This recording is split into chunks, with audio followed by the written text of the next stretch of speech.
Boa noite a todos. Que o Mestre Jesus possa nos abençoar mais uma vez nessa nossa reunião de estudos, que nós possamos ser intuídos pelos bons amigos aqui presentes, que todos nesse planeta maravilhoso possam ser abençoados, esclarecidos, orientados, para que a jornada evolutiva de cada um de nós seja frutífera, seja abençoada, que possamos a cada dia aprender e colocar em prática com os nossos familiares, com os nossos amigos, com os nossos inimigos temporários e com todos nesse planeta maravilhoso. Que possamos ser abençoados e abençoe em particular os dirigentes políticos, dirigentes doutrinários, que comandam multidões, que possam pensar no bem coletivo, para o bem desenvolvimento da humanidade. Pai nosso que estais nos céus, santificado seja o vosso nome. Venha a nós o vosso reino. Seja feita a vossa vontade, assim na terra como nos céus.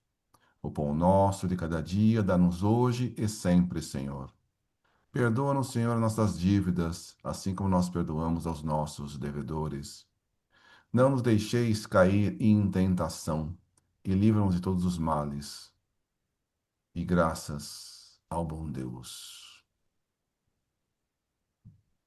O Evangelho segundo o Espiritismo foi aberto no capítulo, Capítulo 12. Tá me ouvindo? sim, capítulo 12. Capítulo 12. Amai os vossos inimigos. E a lição é os inimigos desencarnados. Muito bem. Os inimigos desencarnados, capítulo 12.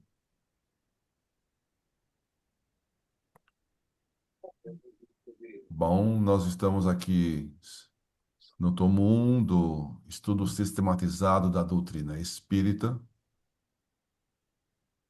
e a gente vai estudar hoje retorno à vida corporal, união da alma ao corpo.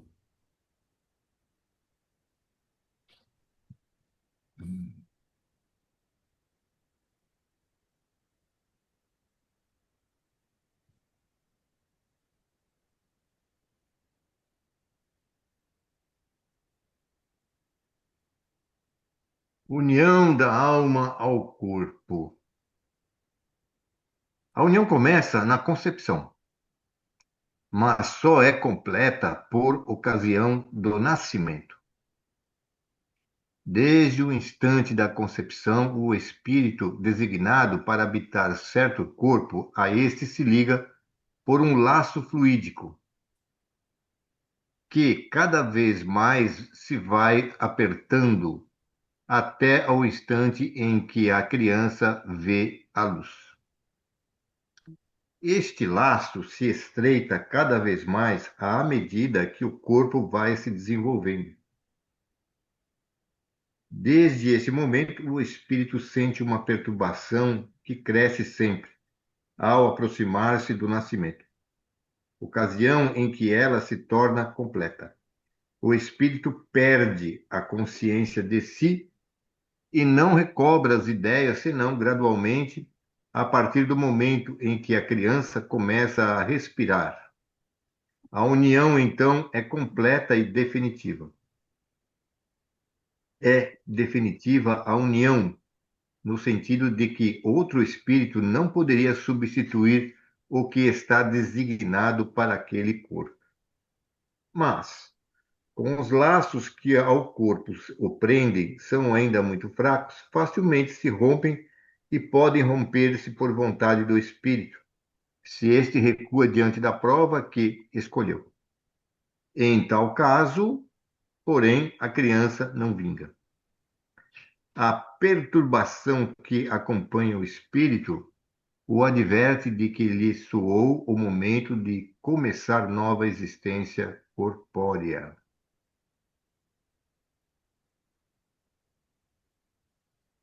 Essa perturbação cresce de contínuo ao nascimento, até ao nascimento.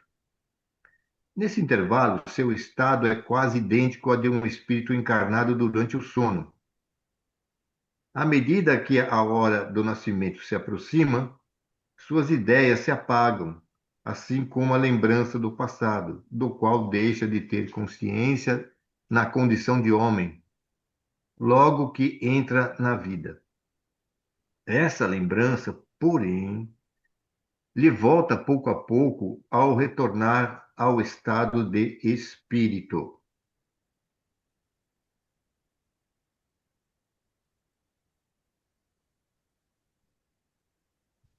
Então, ele está falando da união do espírito ao corpo. Ele fala, né, que a união do espírito começa na concepção. Então, quando a gente lê os livros de André Luiz, a gente vê lá, tal, tem lá um casal que está sendo preparado para receber o filho. Então tem lá a equipe espiritual pronta para fazer essa ligação do espírito, do perispírito, desse espírito reencarnante, com o feto.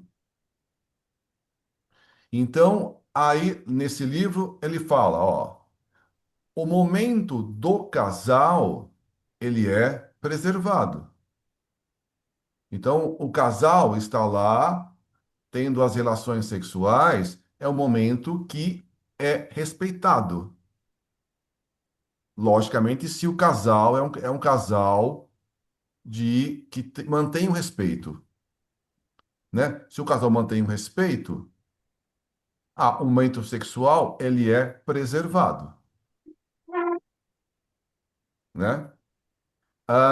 Então, há as relações íntimas do casal de uma maneira preservada e aí o espermatozoide vai subindo pelo útero e lá o óvulo vai descendo. Até que um certo ponto eles se encontram e o espermatozoide acaba fecundando, um espermatozoide acaba fecundando, entrando dentro do óvulo. Isso acontece muitas horas depois das relações do casal. Então, muitas horas depois é que o mundo espiritual vai lá e faz a conexão do perispírito do reencarnante ao feto dentro da mãe, certo? Aí, a partir desse momento, há uma ligação perispírito do reencarnante ao novo feto.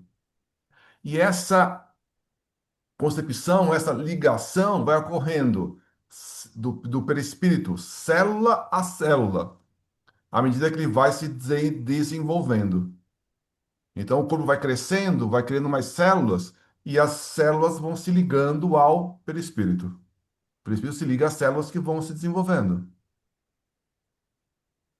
Ele está dizendo que, à medida que há essa ligação, o espírito reencarnante começa a ficar perturbado.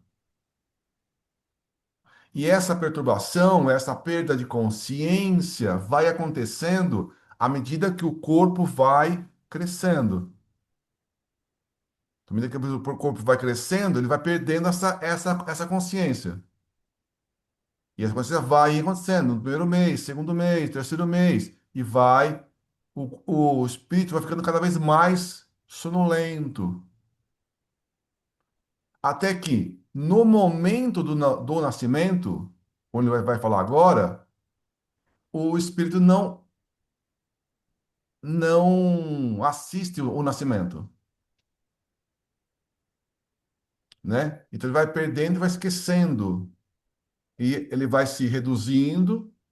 Essa própria redução faz com que ele vá perdendo a memória passada que vai interferir nessa próxima vida. Aí ele perde a consciência e está pronto para nascer.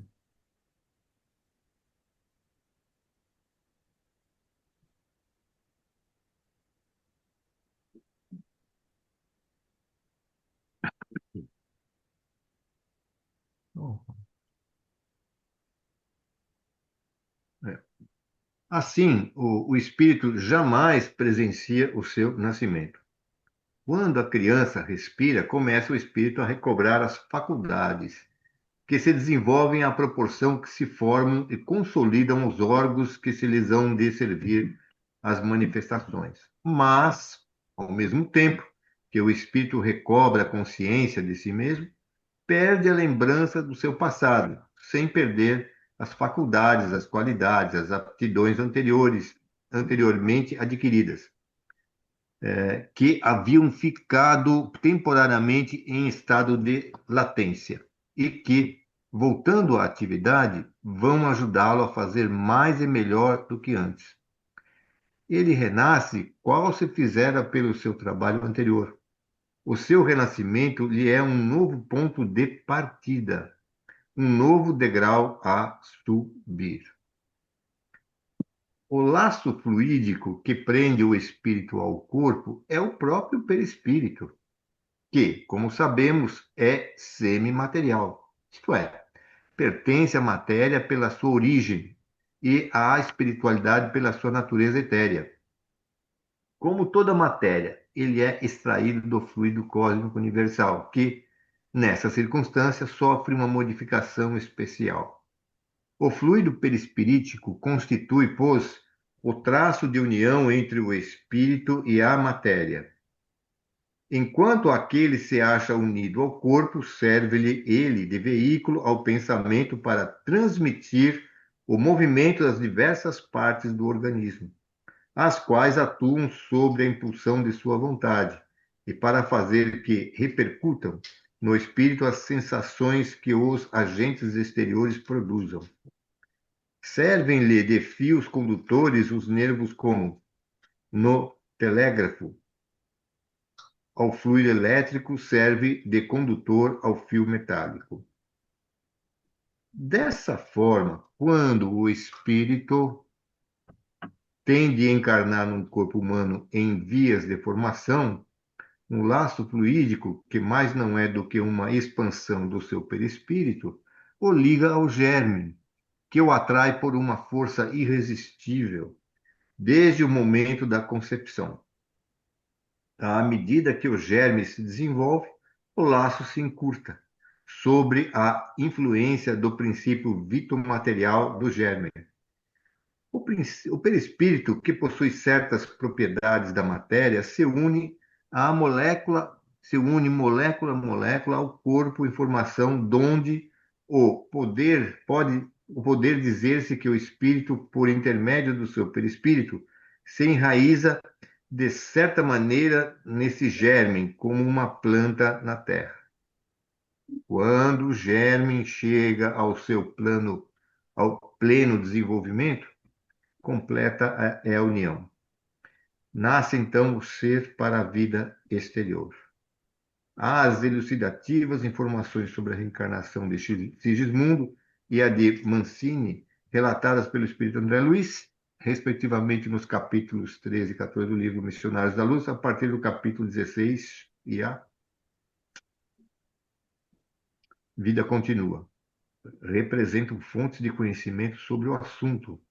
Resumidamente, André Luiz nos informa o seguinte: A. Os processos de reencarnação estão subordinados à evolução do espírito reencarnante. Há companheiros de grande elevação que, ao voltarem à esfera mais densa em apostolado de serviço e iluminação, quase dispensam o nosso concurso. Outros irmãos nossos, contudo, procedentes de zonas inferiores, necessitam de cooperação muito mais complexa que a exercida no caso de Sigismundo. A reencarnação de Sigismundo obedece às diretrizes mais comuns. Traduz expressão simbólica da maioria dos fatos dessa natureza, Portanto, o nosso irmão pertence à enorme classe média de espíritos habitam, habitam, onde eu perdi agora, porque que habitam a crosta nem altamente bons, nem conscientemente maus. B. O processo de redução, miniaturização ou restringimento do perispírito ocorrido no plano espiritual significa estágio. É que a cachorrinha está aqui no meu pé, por isso que eu estou. Estágio preparatório para a nova reencarnação. A tarefa de redução perispiritual executada pelos espíritos construtores tem como base os processos de magnetização e mentalização. O espírito submetido a esses processos desenvolve uma palidez característica do perispírito e significativa diminuição da lucidez mental. Ao mesmo tempo, o espírito em vias de reencarnar é induzido a mentalizar a forma pré-infantil e o retorno ao útero materno, como também a lembrar-se da organização fetal, imaginando a medida de tornar-se criança. Esta tarefa não é curta, nem simples, requisitando esforço geral de colaboradores para a redução necessária. C. Deixa eu pegar aqui. Ele está dizendo que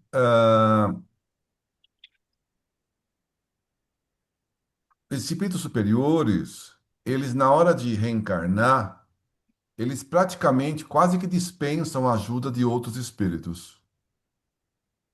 Se precisar de uma ajuda pequena. Mas a maioria de nós, como no caso do Segismundo, né, precisa do auxílio dos espíritos. Então, no caso descrito por André Luiz de Segismundo, o que tinha lá?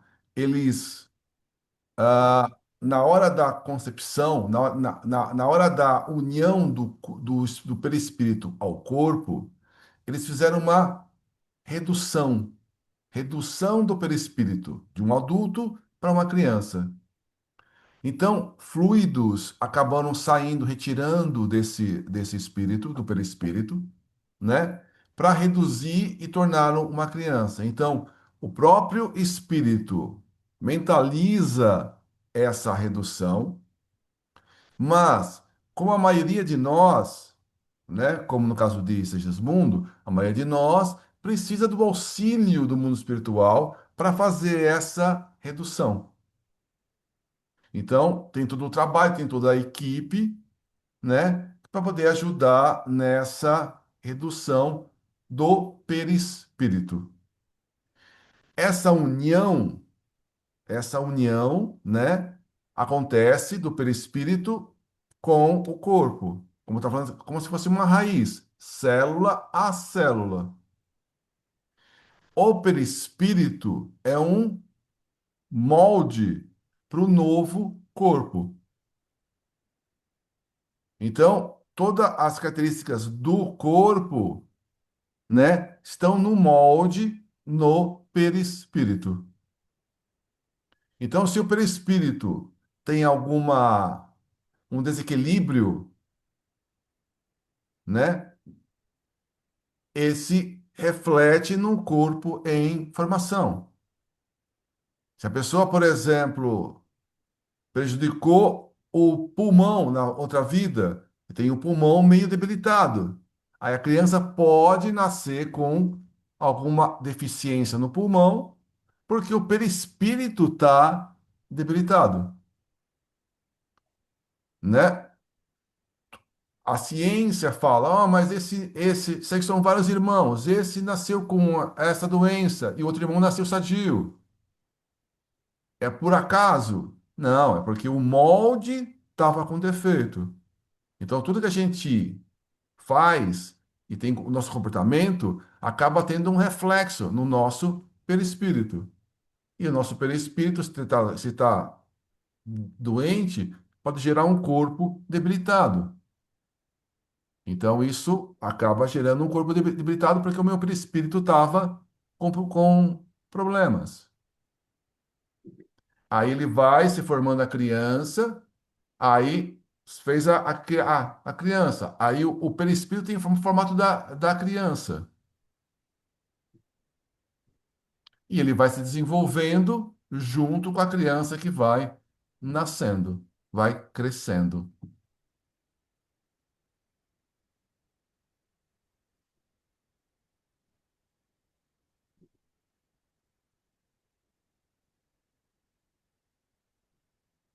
Letra C. Um colaborador espiritual é designado para acompanhar a reencarnação do espírito, até que ele atinja os 7 anos. Após o renascimento, ocasião em que o processo reencarnacionista estará consolidado. Depois desse período, a sua tarefa de amigo e orientador será amenizada, visto que seguirá o nosso irmão em sentido mais distante. Tomará todas as providências indispensáveis à harmoniosa organização fetal, seja auxiliando o reencarnante, seja defendendo o templo maternal contra o assédio de forças menos dignas. Letra D. Em relação à esperança genética, o organismo dos nascituros, em sua expressão mais densa, provém do corpo dos pais, que lhes entretêm a vida e lhes criam os caracteres com o próprio sangue. Todavia, em semelhante imperativo das leis divinas para o serviço de reprodução das formas, não devemos ver a subversão dos princípios de liberdade espiritual, imanente na ordem da criação infinita. Por isso mesmo, a criatura terrena herda tendências e não qualidades. As primeiras cercam o homem que renasce, desde os primeiros dias de luta, não só em seu corpo transitório, mas também no ambiente geral em que foi chamado a viver, aprimorando-se. As segundas resultam do labor individual da alma encarnada na defesa, educação e aperfeiçoamento de si mesma nos círculos benditos da experiência. Em relação à influência genética no corpo de Sigismundo, encontramos os seguintes esclarecimentos do benfeitor Alexandre e André Luiz. A forma física futura de nosso amigo Sigismundo dependerá dos cromossomas paternos e maternos. Adicione, porém, a este fator primordial a influência dos moldes mentais de Raquel, genitora de Sigismundo, a atuação do próprio interessado, o concurso dos espíritos construtores, que agirão como funcionários da natureza divina, invisíveis ao olhar terrestre. O auxílio afetuoso das entidades amigas que visitarão constantemente o reencarnante nos meses de formação do novo corpo e poderá fazer uma ideia do que vem a ser o templo físico que ele possuirá.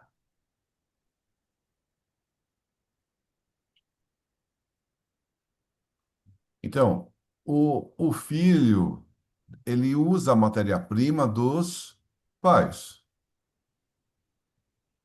Então, tem os cromossomos. Então, a gente sabe que a herança genética vem dos pais.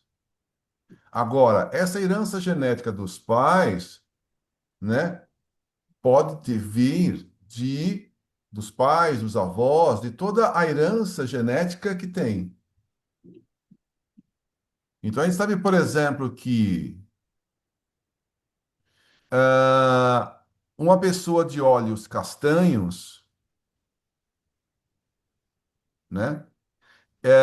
Se ela tiver na genética dela alguma coisa, o gene recessivo de olhos claros, ela pode ter um descendente de olho claro.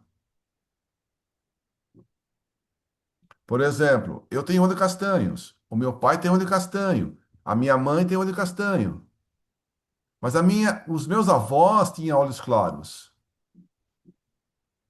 Então, se eu tivesse um filho, existia a possibilidade, dependendo da genética que também viesse, né, da mãe, de ser olhos claros.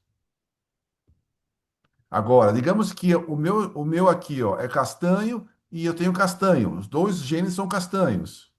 Então, tem que seguir a regra. Então, qualquer filho que eu tiver vai ser de castanhos. Então, depende da minha natureza, depende da natureza dos pais. Isso, então, as características físicas dependem da natureza dos pais. Mas o equilíbrio, de uma forma geral, se a pessoa vai ser saudável ou não, depende da carga perispiritual de outras encarnações, do perispírito, que é o molde que vai gerar aquele novo corpo. Tá claro? Outra coisa, ele falou que a reencarnação se completa nos primeiros 7 anos de vida. Então, nos primeiros 7 anos de vida, a criança está ainda meio espiritual, meio encarnado. Então, é muito comum que crianças até os 7 anos consigam enxergar espíritos.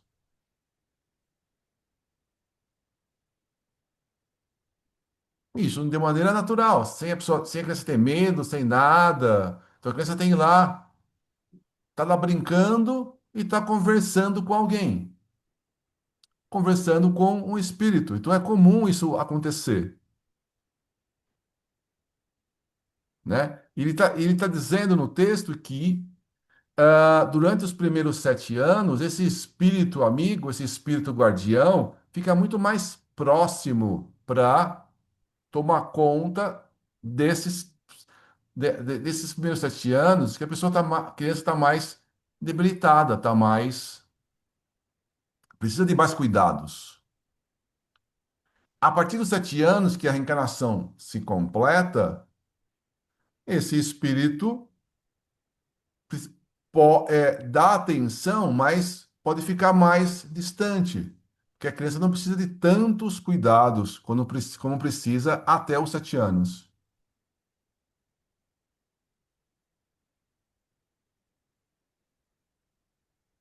ok?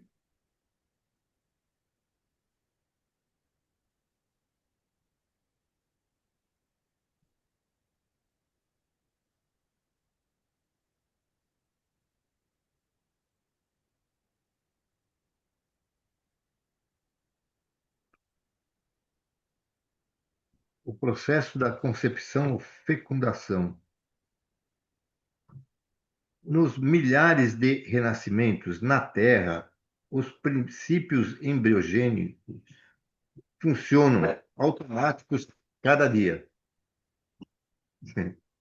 A lei de causa e efeito executa-se sem necessidade de fiscalização da nossa parte.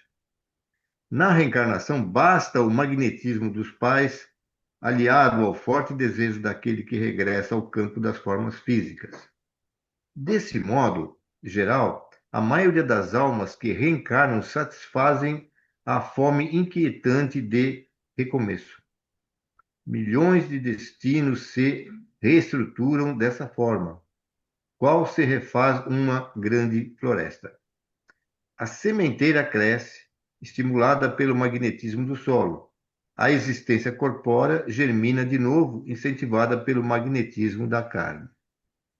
Nesse sentido, o útero funciona como um vaso anímico de elevado poder magnético ou um molde vivo destinado à fundição e refundição das formas ao sopro criador da bondade divina, que em toda parte nos oferece recursos ao desenvolvimento para a sabedoria e para o amor. Esse vaso atrai a alma sequiosa de renascimento e que lhe é afim, reproduzindo-lhe o corpo denso. No tempo e no espaço, como a terra engole a semente para doar-lhe nova germinação, consoante os princípios que encerra. A maternidade é sagrado serviço espiritual, em que a alma se demora séculos, na maioria das vezes aperfeiçoando qualidades do sentimento. é oportuno considerar que, em atendimento a certas imposições do planejamento reencarnatório, o processo de fecundação pode ser conduzido por orientadores espirituais altamente qualificados. Na reencarnação de Sigismundo, temos a informação de que o benfeitor Alexandre, em vista de ser o missionário mais elevado do grupo em operação de auxílio, dirigia os serviços graves da ligação primordial, concepção. Segundo depreendi, esclarece André Luiz, ele podia ver as disposições cromossomáticas de todos os princípios masculinos em movimento depois de haver observado atentamente o futuro óvulo materno, presidindo ao trabalho prévio de determinação do sexo do corpo e a organizar-se. Após acompanhar profundamente absorto no serviço a marcha dos minúsculos competidores que constituíam a substância fecundante, identificou o mais apto, fixando nele o seu potencial magnético, dando-lhe a ideia de que o ajudava a desembaraçar-se dos companheiros para que fosse o primeiro a penetrar a pequenina bolsa maternal. O elemento focalizado por ele ganhou nova energia sobre os demais e avançou rapidamente na direção do alvo.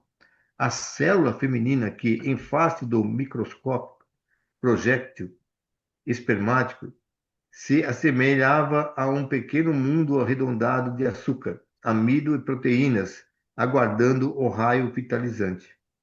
Sofreu a dilaceração da cutícula, à maneira de pequenina embarcação torpedeada, e enrijeceu-se de modo singular, cerrando os poros tenuíssimos e impedindo a intromissão de qualquer outro dos competidores que haviam perdido a primeira posição na grande prova. Sempre sob a influência Temos um influxo. do luminoso magnético de Alexandre, elemento vitorioso, prosseguiu na marcha depois de atravessar a periferia do óvulo, gastando pouco mais de 4 minutos para alcançar o seu núcleo. Ambas as forças masculina e feminina formavam agora uma só, convertendo-se ao meu olhar em tenuíssimo foco de luz. O meu orientador, absolutamente entregue ao seu trabalho, tocou a pequenina forma com a destra, mantendo-se no serviço de divisão da cromatina. Conservando a atitude do cirurgião seguro de si na técnica operatória.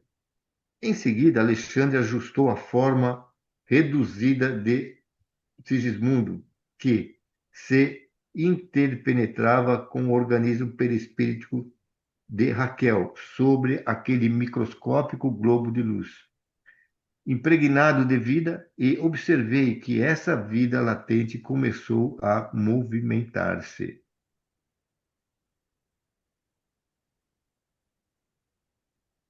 Então tem o óvulo, né? Então sai dos ovários e começa a descer pelas trompas. O espermatozoide acaba subindo, né? E esse espermatozoide vem bilhões de espermatozoides nadando e subindo as trompas. E apenas um espermatozoide acaba entrando no óvulo. E está dizendo que o mentor, ele escolheu qual era o espermatozoide que iria entrar no óvulo. É o espermatozoide, né? É o espermatozoide que define, por exemplo, o sexo da criança. Então, se a criança vai nascer com sexo masculino ou sexo feminino, quem define isso é o espermatozoide, não é o óvulo. Então, se a criança vai ser um menino, tem que entrar o espermatozoide que define o sexo masculino. E eu, a mesma coisa. Se vai ser uma menina, tem que entrar o espermatozoide que vai definir que é uma menina. Então, o mentor viu lá as características do que precisava o Segismundo e escolheu o espermatozoide adequado para a reencarnação dele. Os livros também relatam que, se por acaso a criança precisa de qualidades especiais, como uma mediunidade apurada e qualquer outras características, há uma escolha, um acompanhamento mais detalhado sobre esse processo de reprodução. Na maioria dos casos, na maioria das pessoas, o processo é quase que automático. Então, está dizendo que a escolha, tal, a atração, o magnetismo, é praticamente pertencente às leis. É uma coisa mais automática. Se, então, em alguns casos, você tem uma intervenção mais próxima dos mentores. Mas a maioria acontece de maneira mais rápida, mais tranquila, mais automática.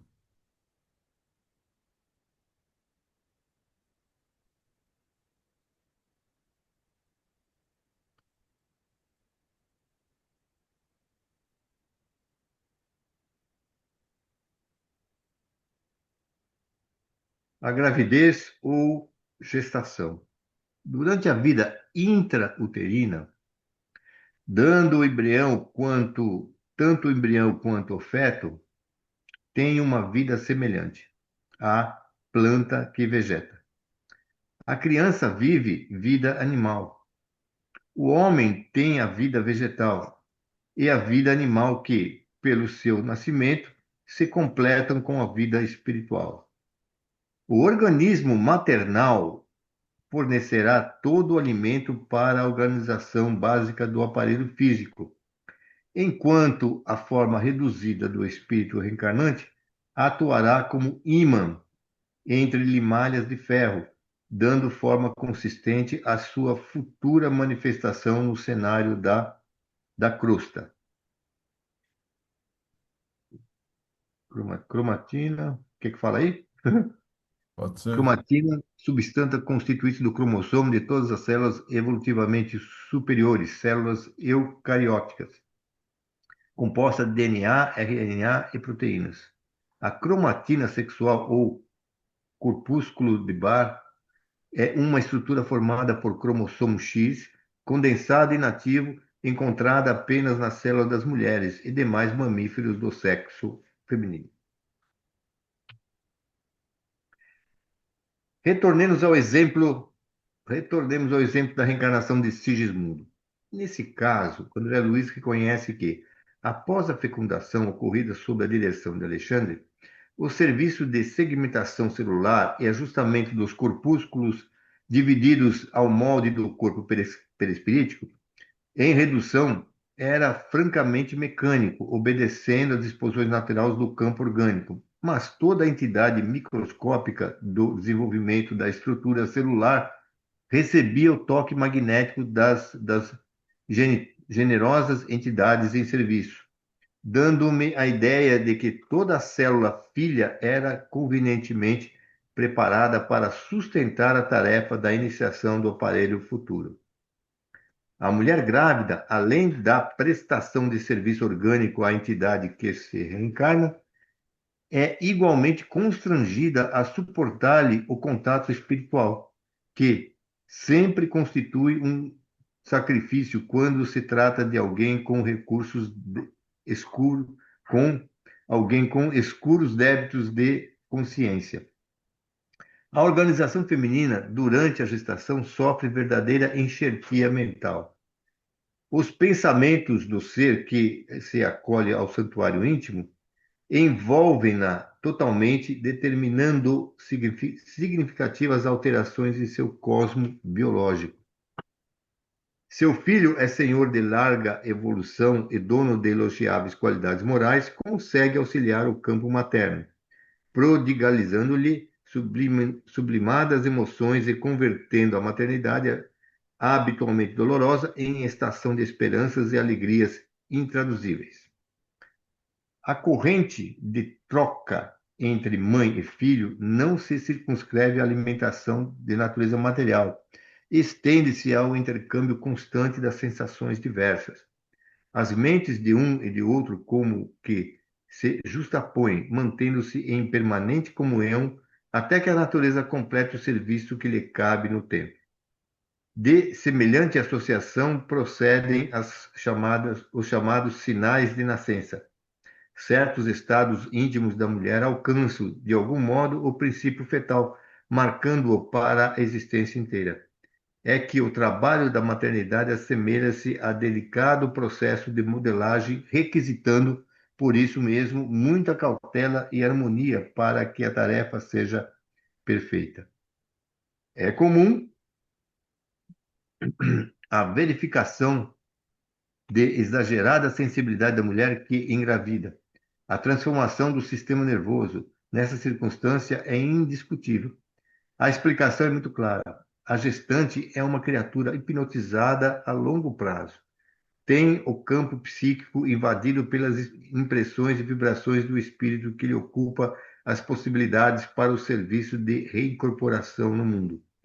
Quando o futuro filho não se encontra suficientemente equilibrado diante da lei, e isso acontece quase sempre, a mente maternal é suscetível de registrar os mais estranhos desequilíbrios, porque, à maneira de um médium, estará transmitindo opiniões e sensações da entidade que a empolga.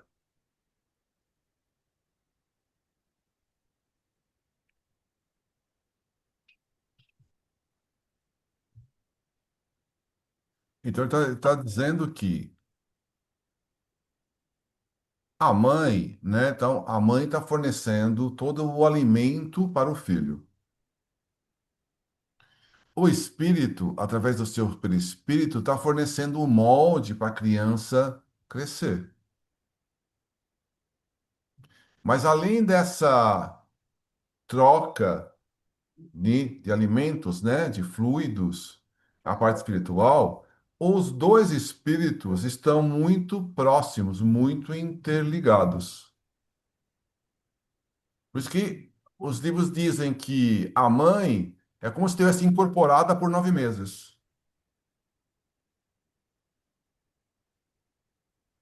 Porque há uma interação da mãe com o filho, do espírito da mãe com o espírito do filho, o espírito da mãe com o espírito do filho. Então há trocas, e essas trocas podem, se o espírito do filho é um espírito atrasado, pode acabar perturbando, né, a mãe durante esse tempo.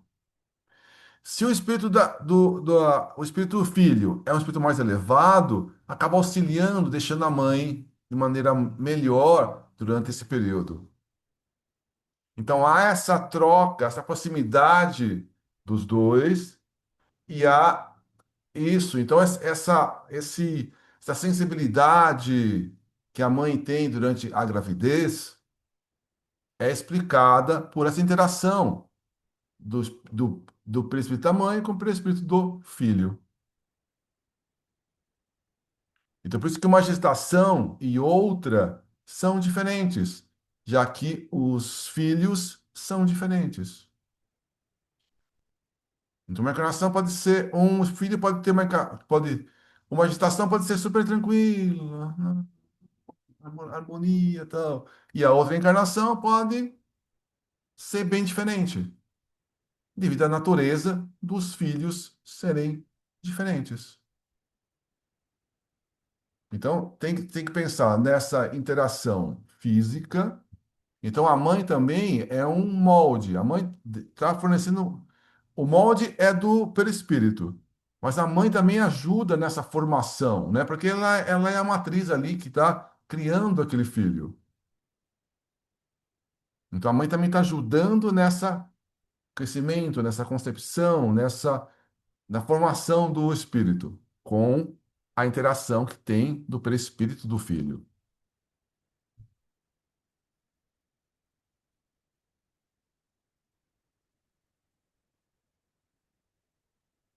As mães querem falar alguma coisa?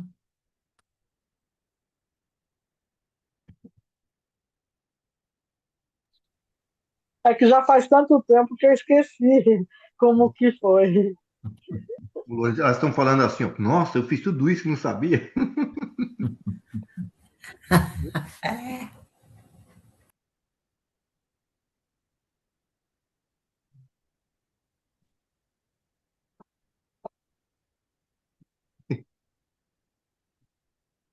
Então tem todas essas trocas, isso que acontece durante a gestação. E tem todo esse cuidado espiritual para a criança nascer. E todo um preparo, né, para o corpo perispiritual também está adequado para o novo nascimento.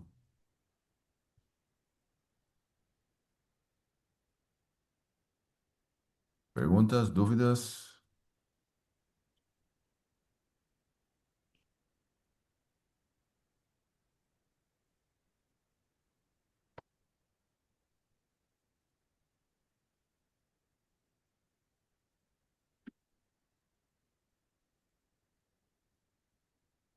Eu acho que não.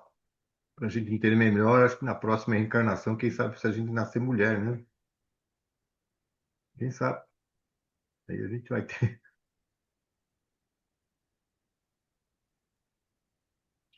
Será que vocês aguentariam?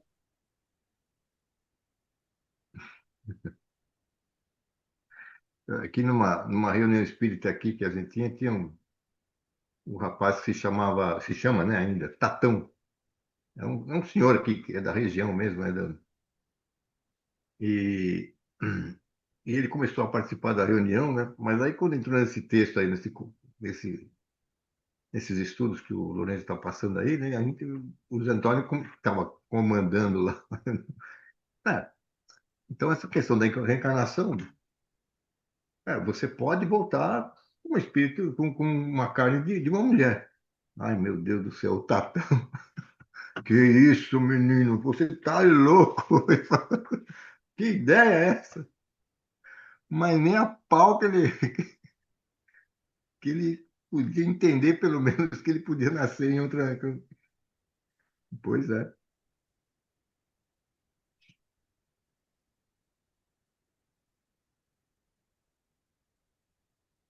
Mas esse processo reencarnatório é muito bonito, né? Isso aí, para quem gostaria de saber, eu acho que mereceria você ler de novo e no detalhe, você pesquisar, né? Porque, O que é assim, mais bonito é que eles fazem uma descrição incrível, né? Mostrando. Para quem não tem ideia de como funciona, acaba tendo uma boa de uma visão, né? Porque eles dão pormenores, é muito interessante. E vão mostrando, né? Isso aí para eles lá, enquanto eles estão estudando e relatando, eles vão vendo também, né? Isso é muito rico, é muito legal. E traz para nós, né? Poxa vida.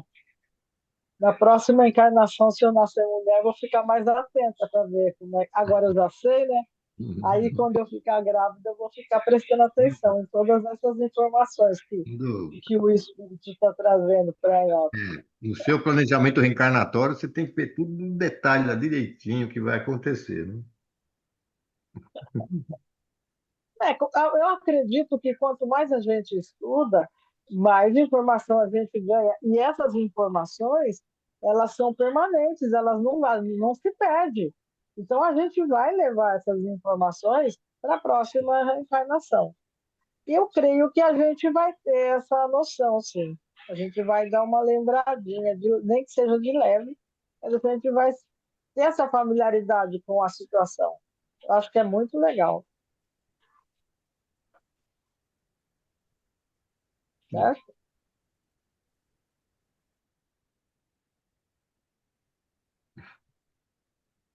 Claro, toda a gestação, essa união da alma ao corpo.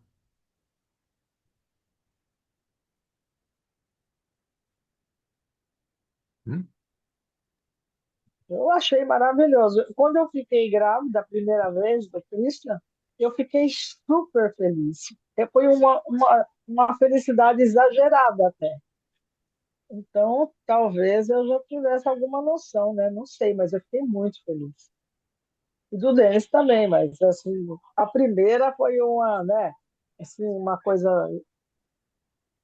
sei lá, foi diferente. Foi muito bom.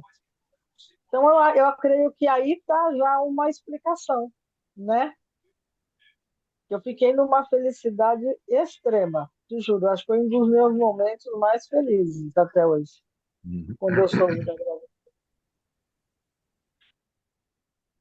Isso já estava programado, né, eles virem, né? Então, há essa interação, né, entre e tudo mais, né? Então fica feliz dos dois lados, né? Então a mãe recebendo o filho e o filho tendo a oportunidade de reencarnar. Então uma felicidade dobrada. Então essa interação de pensamento dos dois, né? Os dois, né? A mãe se recebendo. O filho falando, opa, eu vou poder reencarnar. Olha que felicidade. Aí dá uma felicidade dobrada aí entre as coisas. Agora, se por acaso o filho tem aquela briga com a mãe e as filhas têm problemas com os pais, pode haver um mal-estar, né, da, da mãe, né? Por causa que o filho e a mãe não se dão, né? E tem esses problemas, né? Então, se o filho não quer nascer, se o filho é mais atrasado, assim, isso pode haver um problema de conflito, né? Dos fluidos de mãe com filho, e a mãe pode passar mal durante meses até esses primeiros instantes. No começo, né, como está dizendo o texto, no momento da concepção, né, da ligação do espírito ao corpo, ah, o espírito começa a perder a consciência. Mas essa consciência vai sendo perdida ao longo dos meses. Então, tem a ligação, ainda o espírito ainda tem consciência. E ao pouco ele vai perdendo essa consciência. Isso pode, não sei se posso falar, se pode dizer, esse acomodação, né, nos primeiros meses de mãe com espírito, né, que são aqueles primeiros meses que ainda a mãe pode passar mal e tem tudo isso mais, né, essas primeiras adaptações físicas e espirituais da gestação. Como há essa ligação do filho com o corpo, né? O filho com a mãe e essa interação dos pensamentos, é que é recomendado que a mãe, que é médium, não participe da parte mediúnica não participe dando psicofonia. Então, a mãe é médium psicofônica. A mãe tem essas interações. Então, durante as gestações, é recomendado que não participe dessa parte de psicofonia, porque já tem uma interferência do filho. Aí acaba sendo problemas de fazer a parte psicofônica, por exemplo, durante a gestação.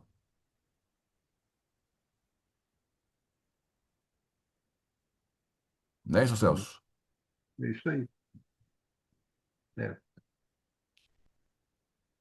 Porque vai ter a influência de dois espíritos, do filho e do outro espírito. Aí vai dar um conflito ali.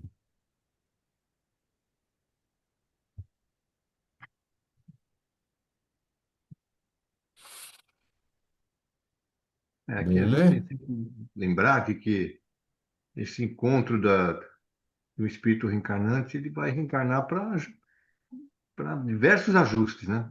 Eu acho que um deles, e a maioria de nós, é ajuste mesmo com com as pessoas do passado que agora estão colocando na mesma família, né? Então, Eu acho que dependendo, só depende da boa vontade de cada um, porque se um aceita, né, e o outro também, aí eu acho que flui melhor. Sempre é assim, né? Mas quando tem uma dificuldade, é difícil, né? É difícil, é difícil. Nas reuniões mediúnicas, né, que eu acompanhei até hoje, alguns casos surgiram de crianças, né, que depois de nascer estavam passando muito mal, muito mal. E aí a intervenção do espírito, olha, essa criança, tem dois casos que eu me lembro. Um deles é, ela não está aceitando a reencarnação ainda, não está ainda contente com isso, por isso tem tanta dificuldade, né? Em outro caso, também é a mesma coisa, porque o espírito nasceu e ele não estava contente, porque na verdade ele nasceu num corpo de mulher e ele era homem, né? E nos primeiros anos ali já teve uma desconexão com com a parte sexual, né? Já quando criança pequena ainda. Então você vê, tem casos e casos, né? Casos e casos, mas a maioria de nós aí a gente vem para os reajustes, né? Os E os meus reajustes, sobrinhos, desculpa, a os gente tem que meus perdoar pelo menos na família, né? posso falar? Os meus sobrinhos passaram pelo espírito lá na casa de caminho, porque um deles não queria ter nascido. Teve problema, ele não aceitava a reencarnação de jeito nenhum. Então o espírito teve que fazer um trabalho, né, com ele, psicológico, todo lá espiritual, para que ele pudesse amenizar essa revolta e aceitar a reencarnação. A gente levou ele lá, acho que era o Dito, se eu não me engano, que falou sobre isso. Não lembro de coisas assim, né? E também, quando a gente estudou esse texto aqui, agora me lembrando, né? Porque alguém acho que já ouviu falar que tem jovens principalmente, né, que não se dá bem com os pais, né? E aí ele começa a falar assim, eu não queria ter nascido, eu não queria ter nascido, né? Aí eu pego justamente esse estudo que a gente fez, que foi agora comentado, que a gente leu aqui, então estamos estudando, né? Que ele falou que na verdade a concepção é igual a você colocar uma semente na terra, né? Porque na verdade a terra é um grande útero, né? Aí nessas jovens aí eu falava assim para eles assim, falei, olha, você já viu uma plantação? Vamos pegar assim uma plantação de milho, né? Você já viu? Já vi, né? Você acha que todos os grãos que você planta, semente que planta, nascem? Eu falei, a maioria, mas nem todos. Então, se não nasceu, é porque não quer. Agora, como você nasceu, é porque você quer. Não tem esse negócio de falar que você não queria, você não... Entendeu? Porque já na semente, quando não quer, ela não vai aparecer, né? Por isso que tem lá, a semente tem 95% de aproveitamento, não sei o quê, porque 5% não nasceu. Por que que não nasceu? Né? E a mesma coisa também, porque se na hora não quer, não nasce. Tá escrito aqui. Então, se nasceu, é porque estava precisando e porque quis. Né? Então, não adianta falar que eu não queria ser nascido. É onda. Isso é tão Eu não verdade que pedi tem para um caso. nascer. Eu não pedi para nascer. Eu implorei. Eu não pedi, eu Não, implorei. tem um caso no livro do André Luiz, não sei qual, porque agora não me lembro.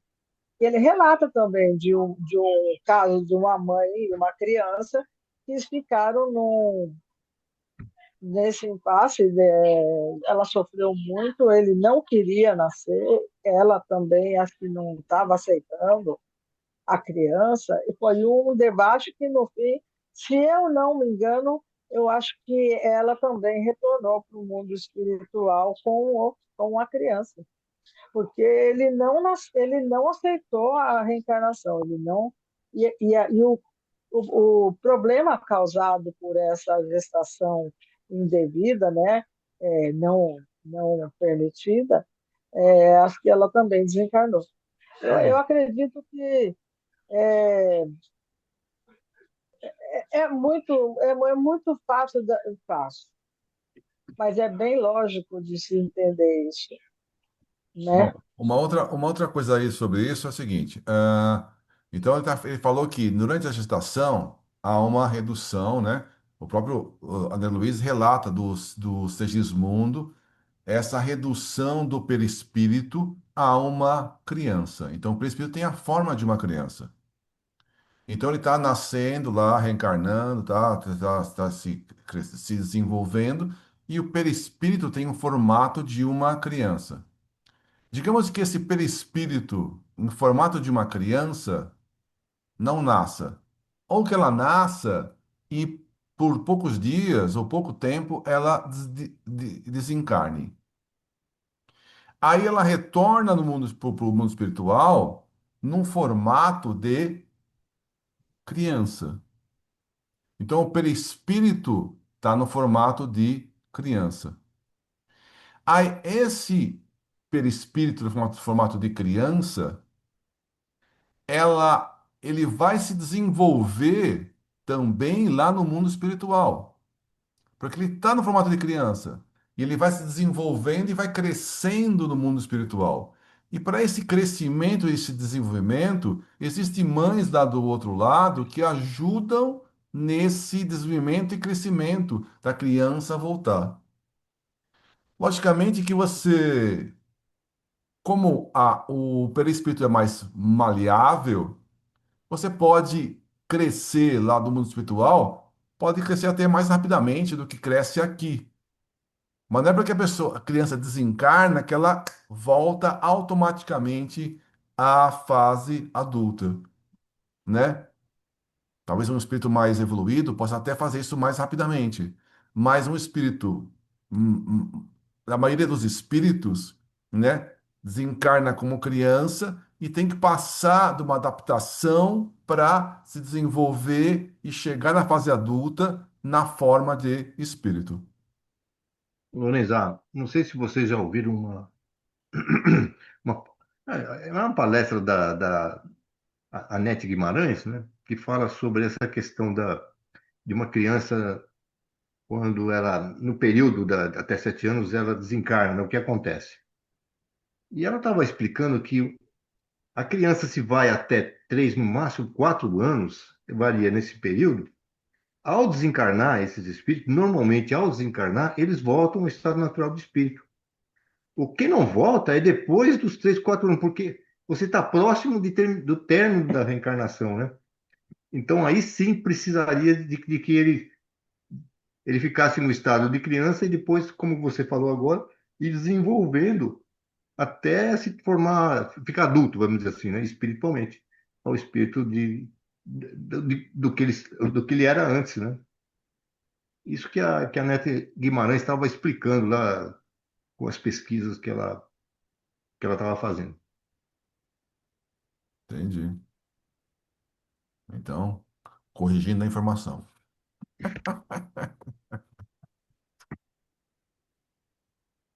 Porque nos primeiros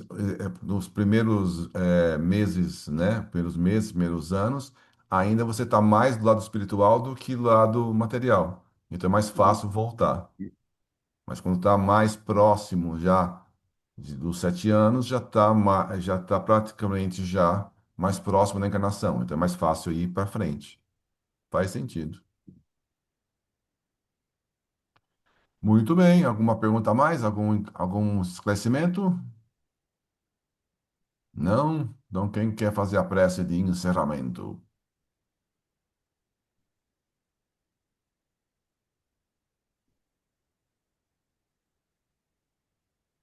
A Cida? Tá bom, Cida. Pode fazer, Cida. Eu deixo. Puxa, que bom.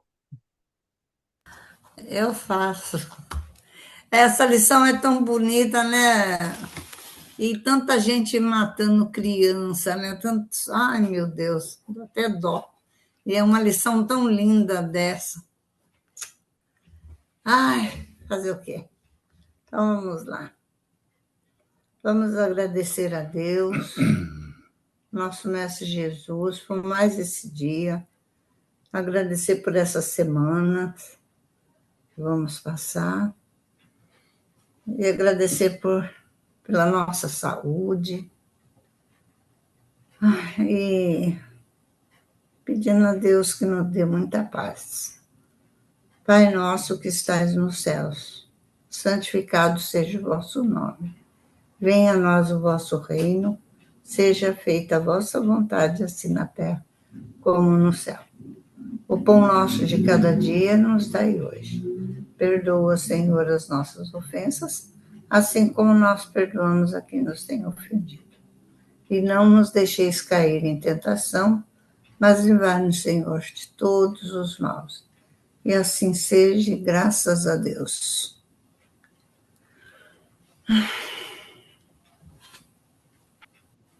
Alguma boa evidência? Tem outro back.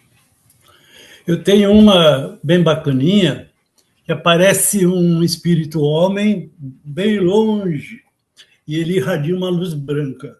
E nas mãos ele traz uma bola, como se fosse uma bola de cristal, também branca, de energia branca, e ela cresce, diminui, cresce, diminui. Aí ele pegou aquela bola e passou perto de todos nós, do sítio, daqui, tudo. E só que ele passava beirando as nossas cabeças. Aí nós ficamos com a cor dessa bola que ele segura, que é branca, radiante, né? Bem radiante. Muito bem, graças a Deus. Graças a Deus.